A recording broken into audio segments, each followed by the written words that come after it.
আসসালামু আলাইকুম। Hello everyone, কেমন আছেন? আশা রাখি ভালো আছেন। আজকে আমি তৈরি করে দেখাবো গোলাপ জামুন মিষ্টি মুড়ি দিয়ে। আপনারা তো আটা ময়দা দিয়ে খেয়েছেন, একবার মুড়ি দিয়ে খেয়ে দেখুন। এই মিষ্টিটা এত মজা লাগে। এই যে এখানে আমি মুড়ি নিয়ে নিলাম 250 গ্রাম। মুড়িটা মুসমুসে আছে কিনা এইভাবে চেক করে নেবেন, আর যদি মুসমুসে না হয় তাহলে আপনারা চুলার মধ্যে হালকা একটু বেজে নিলে কিন্তু মুসমুসে হয়ে যাবে। আর এখানে নিলাম গুঁড়ো দুধ 2 প্যাকেট 10 টাকা দামের। এখানে নিয়ে নিলাম 2টো ডিম। আমার 2টো লাগতে পারে, আবার 3টে লাগতে পারে, দেখা যাবে পরে। আর এখানে আমি মুড়িগুলোকে ব্লেন্ড করে নিলাম একেবারে পাউডার করে।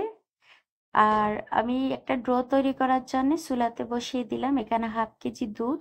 দুধটাকে আমি জাল করে নিলাম প্রায় 3 থেকে 4 মিনিট। তারপরে এখন দিয়ে দিব এই যে পাউডার করা মুড়ির গুঁড়োগুলোকে একবারে ভালো করে আপনারা পাউডার করে নিতে হবে। আর যদি দানা দানা থাকে সেক্ষেত্রে একটা ছালনির সাহায্যে ছেলে নেবেন। আর সাথে দিয়ে দিলাম 1/4 কাপ ময়দা। ময়দা দেওয়াটা কিন্তু আমার স্কিপ হয়ে গেছে, দুঃখিত, দেখাতে পারলাম না। ময়দাটা অবশ্যই দেওয়ার চেষ্টা করবেন, তখন কিন্তু আঠালো ভাবটা হয়।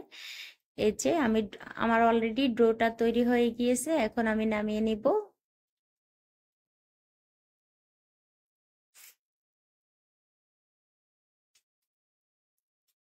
এদিকে আমার ডোটা ঠান্ডা হোক, আর অন্যদিকে আমি এখন শিরাটা করে নেব।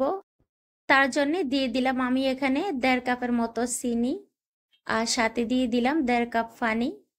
এখানে আমি টোটাল 1.5 কাপের মতো পানি দিয়েছি। আর দিয়ে দিলাম 3টা এলাচ। এলাচটা আমি ফ্লেভারের জন্য দিয়েছি। এই যে বলক চলে আসছে, আমি কিছুক্ষণ জাল করে নেব, প্রায় 2 থেকে 3 মিনিটের মতো জাল করে নেব। যখন দেখবো শিরাটা ঘন হয়ে আসছে তখন কিন্তু নামিয়ে ফেলবো। এই যে কিছুটা ঘন হয়ে আসছে, আমি চুলা থেকে এখন নামিয়ে ফেলবো।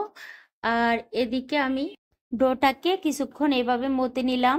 তারপরে দিয়ে দিব ঘি। ঘিটা এখানে আমি প্রায় 3 টেবিল চামচের মতো দিব। আবারও কিছুক্ষণ মতে নেব। তারপরে দিয়ে দিব আমি গুঁড়ো দুধ। আমি এখানে 10 টাকা দামের 2টা গুঁড়ো দুধ নিলাম। এই যে সবটা আমি একসাথে দিয়ে দিলাম। দিয়ে আমি কিছুক্ষণ এভাবে মতে নেব। আপনারা এগুলো কিন্তু স্টেপ বাই স্টেপ দিতে হবে, তা না হলে কিন্তু মিষ্টিগুলো ফেটে যাওয়ার সম্ভাবনা থাকে। এখন দিয়ে দিলাম একটা ডিম। একটা ডিম দিয়ে আমি দেখব আমার আর লাগে কিনা। এই যে আমি আর একটা দিয়ে দিব। ডোটাকে আমি আবারও মতে নেব। আর যদি দেখেন যে ডোটা একটু টাইট টাইট মনে হয় তখন কিন্তু আর একটা ডিম আপনারা দিয়ে দিবেন। আমার মনে হয় আমার ডোটা কিন্তু পারফেক্ট হবে, তার জন্য আমি আর ডিম দিব না। আর এখন দিয়ে দিব আমি বেকিং সোডা 1/2 টেবিল চামচের মতো। আর আপনাদের কাছে যদি বেকিং পাউডার থাকে তাহলে সোডা বাদ দিয়ে বেকিং পাউডারটা 1 টেবিল চামচের মতো দিয়ে দিবেন, তাহলে কিন্তু হয়ে যাবে। এখন আমি সবকিছু ভালোভাবে মিক্স করে নিব।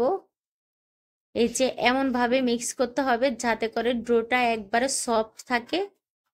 দেখুন আমার কিন্তু ডোটা একবারে সফট হয়ে গেছে। আমি প্রায় 5 থেকে 7 মিনিট ভালোভাবে মতে নিলাম।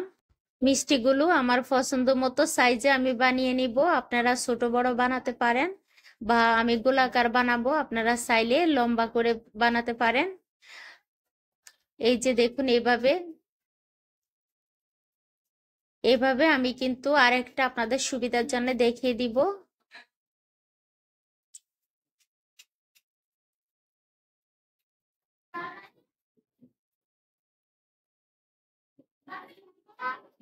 এই যে এভাবে কিন্তু আমি সবগুলো বানিয়ে নিব। এই যে বানানো হয়ে গিয়েছে, দেখুন একটা ফাটিনি। এখন আমি তেলে ভেজে নেব। তার জন্য আমি আগে থেকে তেলটা গরম করে নিয়েছি, এখন দিয়ে দিব।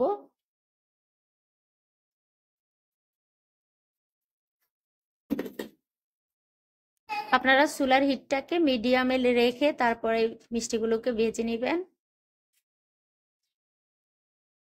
আর যদি আপনারা চুলার হিটটাকে বাড়িয়ে দেন তাহলে কিন্তু উপর দিয়ে হবে, ভিতর থেকে কিন্তু মিষ্টিগুলো শক্ত হয়ে যাবে। যখন আপনারা মিষ্টিগুলোকে রসে ভিজাবেন তখন কিন্তু রস টেনে নেবে না, ভিতরে শক্ত হবে। আমি আবারও বলে দিলাম, এই যে আমার কিন্তু এখানে প্রায় 10 থেকে 12 মিনিট আমি সময় ধরে ভেজে নিলাম। আমার মিষ্টিগুলো কিন্তু অলরেডি হয়ে আসছে, আমি চুলা থেকে নামিয়ে নিব। একই নিয়মে আমি সবগুলো মিষ্টি ভেজে নেব।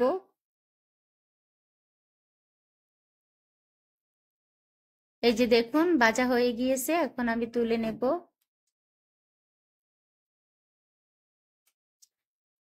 এখন আমি মিষ্টিগুলোকে গরম গরম অবস্থায় শিরার মধ্যে দিয়ে দিব, দিয়ে চুলাটা আমি জ্বালিয়ে দিব যতক্ষণ বলক না আসবে ততক্ষণ। এই যে বলক চলে আসছে, এখন আমি কিন্তু আর জাল করব না। এই মুহূর্তে আমি চুলাটা বন্ধ করে দেব। এই যে বন্ধ করে দিলাম, এখন অপেক্ষা করব আমি প্রায় 2 থেকে 3 ঘন্টা। দেখুন 2 থেকে 3 ঘন্টা পরে দেখুন হীরাগুলো খেয়ে টইটম্বর হয়ে আছে।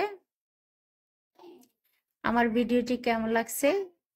ভালো লাগলে লাইক কমেন্ট শেয়ার করে দেবেন, আর নতুন বন্ধু হলে সাবস্ক্রাইব করে দেবেন। আজ এ পর্যন্ত, সবাই ভালো থাকবেন। আল্লাহ হাফেজ।